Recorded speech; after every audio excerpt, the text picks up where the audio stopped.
സംസ്ഥാന ബി.ജെ.പി. രാഷ്ട്രീയത്തിലേക്കൊന്ന് വന്നാൽ ഇപ്പോൾ രണ്ടാഴ്ചത്തെ ഇടവേളയിൽ രണ്ടാം തവണയാണ് തൃശ്ശൂരിലേക്ക് നരേന്ദ്രമോദി എത്തുന്നത്.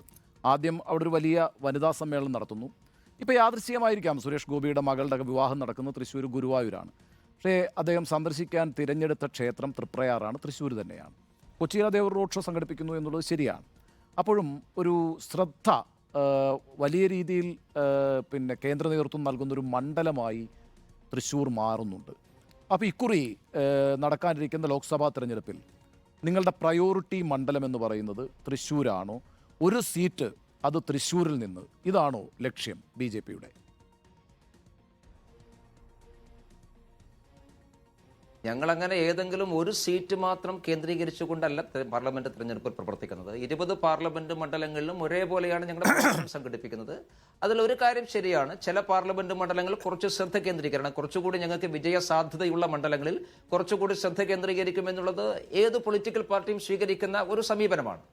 ആ അർത്ഥത്തിൽ തൃശ്ശൂരിൽ ഞങ്ങൾക്ക് ജയിക്കാൻ സാധിക്കും. കഴിഞ്ഞ 2-3 തെരഞ്ഞെടുപ്പുകളിൽ തൃശ്ശൂർ പാർലമെന്റ് മണ്ഡലത്തിലെ ഞങ്ങളുടെ പെർഫോമൻസ് അനുസരിച്ച്, അത് 2019 പാർലമെന്റ് തെരഞ്ഞെടുപ്പ്, അതിനുശേഷം വന്നിട്ടുള്ള 2020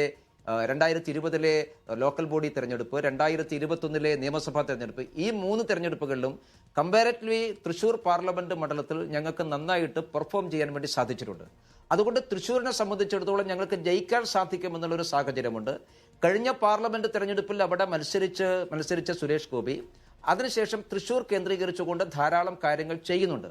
അപ്പൊ ആ ഒരു ക്യാൻവാസിൽ നിന്നുകൊണ്ടാണ് തൃശ്ശൂർ പാർലമെന്റ് മണ്ഡലത്തിന് കുറച്ചുകൂടി 2019 തെരഞ്ഞെടുപ്പിൽ വലിയ വോട്ട് വർധനയുണ്ടാക്കിയ മണ്ഡലമാണ് ആറ്റിങ്ങൽ. ആ മണ്ഡലത്തിലെ ശോഭാ സുരേന്ദ്രൻ നല്ല രീതിയിൽ പ്രവർത്തിച്ചിട്ടുണ്ട്. അതുപോലെ തന്നെ വി മുരളീധരൻ്റെ മണ്ഡലം, അപ്പോൾ അദ്ദേഹം കേന്ദ്ര മന്ത്രിയുമാണ്. അപ്പോൾ അവിടെയും വളരെ പ്രാധാന്യത്തോടുകൂടി പ്രവർത്തനം നടത്തേണ്ടതാണ്. നരേന്ദ്രമോദിയുടെ ഒരു സാന്നിധ്യം ഉണ്ടായാൽ വലിയ ഗുണം ചെയ്യേണ്ടതാണ്. അവിടേക്കൊന്നും അദ്ദേഹം വരുന്നില്ല. പിന്നെ ഒരു കാര്യം കൂടി ഇതിനോട് ചേർത്ത് ചോദിക്കട്ടെ. കഴിഞ്ഞ ദിവസം മലയാള മനോരമയാണ് ആ വാർത്ത പുറത്തുവിട്ടത്. വടകരയിൽ എം.ടി. രമേശ് ഇപ്രാവശ്യം മത്സരിക്കും. എം.ടി. രമേശിൻ്റെ പേരാണ് വടകരയിൽ ഉള്ളത് എന്നും കേൾക്കുന്നു. അപ്പോൾ താങ്കൾ മത്സര രംഗത്തുണ്ടാകും. അങ്ങനെയാണെങ്കിൽ അവിടെയും താങ്കൾ ആഗ്രഹിക്കുന്നുണ്ടാവുമല്ലോ നരേന്ദ്രമോദി വരണമെന്ന്? അല്ല, ആദ്യം ഞാൻ എൻ്റെ കാര്യം പറയാം. ഒന്ന്, ഞങ്ങളുടെ സ്ഥാനാർത്ഥികളുടെ നിർണയത്തിലേക്ക് ബി.ജെ.പി. ഇതുവരെ കടന്നിട്ടില്ല. ഏതായാലും എന്നെ സംബന്ധിച്ച് വരുന്ന വാർത്തകൾക്ക് വസ്തുതയുമായിട്ട് യാതൊരു ബന്ധവുമില്ല. അപ്പം അതുകൊണ്ട് ആ വിഷയം നമുക്ക് വിടാം. രണ്ടാമത്തെ കാര്യം, മറ്റു മണ്ഡലങ്ങളിൽ നരേന്ദ്രമോദി വരുന്നില്ല, അതിനെക്കുറിച്ച് തീരുമാനം എടുത്തിട്ടില്ല. ഒന്ന് ആര് മത്സരിക്കണം ആര് മത്സരിക്കണ്ട എന്നൊക്കെ തീരുമാനിക്കേണ്ടത് പാർട്ടിയാണല്ലോ. ഞങ്ങൾ സാധാരണ പൊതുവെ ബി.ജെ.പി. സ്വീകരിക്കുന്ന സമീപനം കുറച്ചുപേർ മത്സരിക്കുകയും കുറച്ചുപേർ മത്സരരംഗത്ത് മാറി നിൽക്കുകയും ചെയ്യുക എന്നുള്ളതാണ്. കഴിഞ്ഞ പ്രാവശ്യവും ഞാൻ മത്സരരംഗത്തുണ്ടായിരുന്നു. 2019 നല്ല പെർഫോമർ ആയിരുന്നു. പത്തനംതിട്ടയിൽ നല്ല മുന്നേറ്റം ഉണ്ടാക്കിയ സ്ഥാനാർത്ഥിയായിരുന്നു എം.ടി. രമേശ്. ഇപ്പം വടകരയിലേക്കാണ് പരിഗണിക്കുന്നതെന്നാണ് പാർട്ടിക്കുള്ളിൽ നിന്ന് പുറത്തേക്ക് വരുന്ന വാർത്തകൾ. ചില മാധ്യമങ്ങൾ അങ്ങനെ വടകര സ്വന്തം നാടുമാണ്. ഇത്തവണ പത്തനംതിട്ടയിലേക്ക് സുരേന്ദ്രനാണ്. ആ വാർത്തകൾക്കൊന്നും ഉമ്മനത്തെ ആലോചിക്കുന്നു. ഇല്ലെങ്കിൽ പി.സി. ജോർജുമായി ധാരണയുണ്ടായാൽ പി.സി. ജോർജ് മത്സരിക്കും. പറഞ്ഞോളൂ എം.ടി. രമേശ് പറഞ്ഞോളൂ.